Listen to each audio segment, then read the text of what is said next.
It's been a while, but it's now time to check out Project Cars after a bit of a break on Brands Hatch with the trusty back mono, which for some reason, I'm not sure why, has been my go-to Project Cars test mobile. I guess it's a nice, nimble car, so gives you a good feel for what's going on. You can feel the road, and it's a nice car to throw around like a lunatic. Now, I've read that there's been quite a few changes to the force feedback and, of course, incremental improvements to the physics. So, let's do... Well, the force feedback's definitely a lot stronger, notice that immediately. Let's do a couple of laps in this. I'm going to go through a couple of cars. This is somewhat of a Let's Play video. For those of you that don't know, I'm using a Logitech G25. My PC's a Core i5 2500K, overclocked a tiny bit to, I don't know what it's overclocked to, just a little bit. And graphics card is a GTX 760. So mid-end PC, mid-end steering wheel, but it does the job, and I do like my G25. Whoa, understeer. Immediately though, this does feel really nice. The self-aligning torque is far more pronounced, and I feel a lot more in control of the car than I have done previously. Let's go slide things about a bit and see how it feels. Yeah, immediately, if you're a type of driver that sort of drives off the force feedback feel rather than the visuals, the more recent updates to Project Cars are definitely going to be something that you'll enjoy. This is fantastic. The having more strength and more just general feel in the force feedback does give the impression of the cars having a lot more weight to them. It just makes it intuitive to drive. I think driving is really about feel, and obviously on a simulator you don't get much feel. You're sort of limited to what your force feedback wheel can do. So the force feedback, for me at least, I know for some people they don't really care, that, you know, turn the force feedback off and just drive by the visuals, but for me the force feedback is probably one of the most crucial aspects of a driving simulator after the physics. And I have to say, SMS have done a fantastic job with the back mono at least. I'm going to go through the other cars, see if they're similar, but this is really nice. I see the car, whoops, I asked too much of it there. The car is very much driving itself, which is exactly what it should do. I mean, if you watch real life videos of people driving race cars, you know, their hands are proper shaking everywhere, partly because of the bumps of the track, but a lot of it is because the steering in a real car doesn't have power steering. I mean, it depends how you set up the steering rack and everything, but the steering generally is very direct, it's infinitely direct, and you know, the car is trying to go in a straight line. A car is automatically trying to take the path of least resistance, and that's what really informs a driver, you know, how to balance the car on the limit, because you're working with the car telling you this is the path of least resistance, and you're pushing it in directions it doesn't really want to go, and you're trying to just balance it on that limit of the grip, path of least resistance, and get through the right racing along the corners. And a lot of that in the real cars is bum feel, but in a driving simulator, for me, you're pretty much dependent on the force feedback. And well, that was a good story. I should write a book about that, but very exciting because this feels awesome. Okay, let's drive a little bit smoother. Of course, everyone knows the graphics in Project Cars are fantastic. I'm not running everything on full. I've got, probably seen in the video, I've not got any anti-aliasing on, and a lot of stuff's set. I've turned the post-processing effects off because I don't really like that, apart from the God rays, and a lot of the stuff is set to just above medium, but it still looks absolutely fantastic.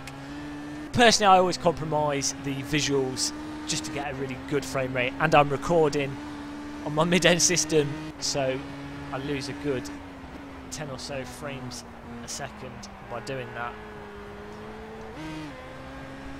Speed things up a little bit.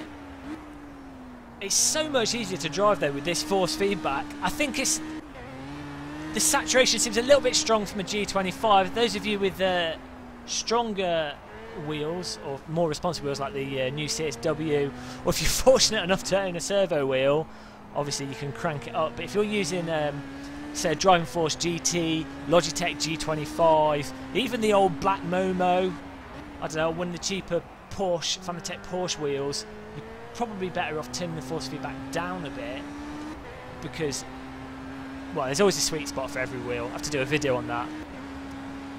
I think it's a little... Oops. Did too hot into that. The force feedback's definitely oversaturating my G25 a bit, so I'll go into the menus and turn that down after driving this car. But I'm getting a really good sense of the weight of the car, what the car's doing, and it's making it a lot easier to drive. Let's try and put in a good lap. For some reason, it's really hard to talk and drive. It's probably why it's illegal to talk on a mobile phone whilst driving down the motorway. Mind you, driving a real car on a road is more about boredom than it is raw focus. Let's try and actually speed things up a bit.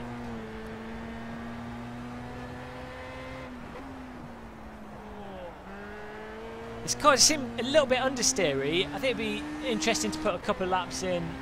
I guess I would have thought by now the tyres would warm up a bit.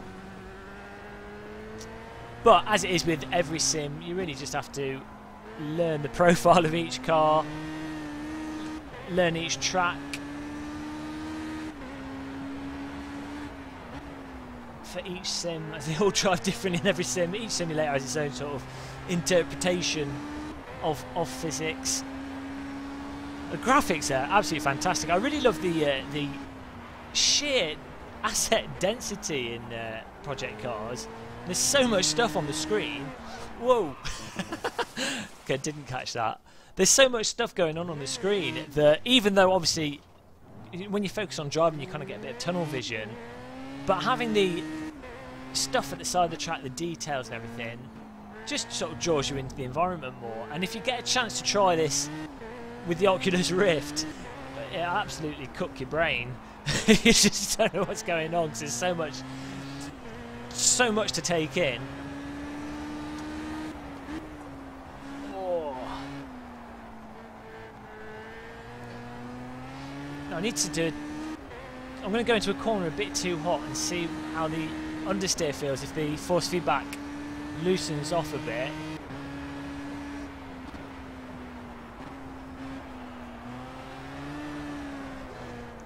Yeah, it's quite hard to feel the how much front end grip you've got mid corner.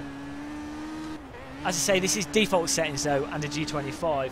You're going to want to try this on your own wheel and see how it feels, because every force feedback wheel is different and they all need setting up in their own way to get the most out of them. Whoops, onto the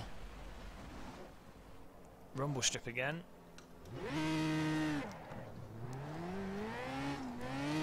Yeah, I think the way they've got the force feedback now is really good for knowing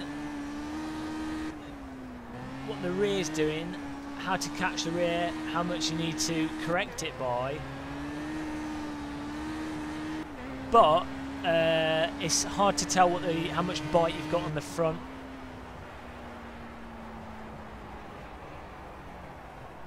Yeah, when you go around the corner and you know dabbing the brake or just the amount of turning you're doing, there's not much force feedback to gauge how much grip you've got on your front on your front wheels, which is common in a lot of simulators. To be honest, for me, the biggest thing with the force feedback, although I like when it comes to driving faster, it's really important to have feel for how much grip your front wheels have to make sure that you know you're balancing the throttle and the brake right going to the corners and you're actually on the limit.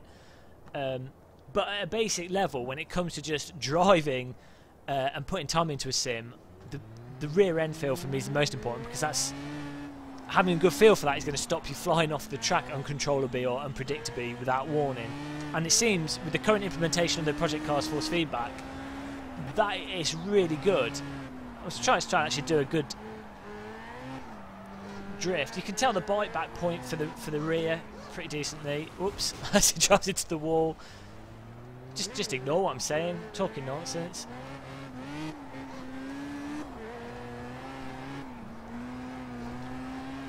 Yeah, you can feel when the back's ready to snap back and then how much you need to give it.